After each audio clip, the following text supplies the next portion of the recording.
When setting up the save locations for NC-SIML projects, there are a lot of factors to consider. This video will outline the possibilities and help build the best possible setup for each individual shop. As a basic introduction of work environments, they are a save location for all the resources that an NC-SIML project is comprised of. Anything such as machines or tool libraries within an environment can be used for any project created in that same location.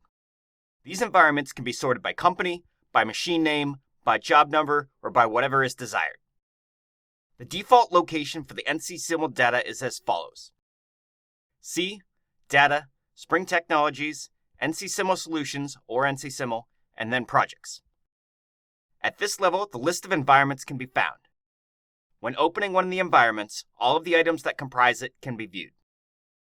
There are a few pre-made environments that come with NC-SIML, including one for training and one with some demo machines. There is also one called Public, which is essentially the default folder. Any settings that are created there can be pushed or copied to other environments. To create a new environment, the first requirement is to be in administrator mode. The default password is admin in all lowercase. To disable this request, reset the password by leaving the new password blank.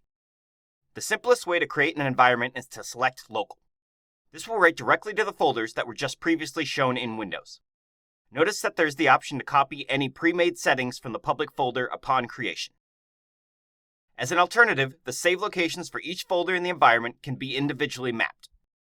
This time, select the custom working environment to control where each piece of info is being stored. This can be useful if many people are sharing the software and the most updated version of a machine can be stored in a network location. In the case that even further sorting is desired within a work environment, it is also possible to set up subfolders. When beginning, this time select Working Environment for Items. Leave the second option selected and type the main header name. Choose where each item is mapped and hit OK. For a total of only 2 levels, uncheck the Item Sub-Item box. Now, for each additional folder, simply click on Item and title it. If an environment needs to be deleted, first exit it as the active one. Then, choose the Remove icon and search for the desired location. Choose to delete the directories as well to completely clean up the location.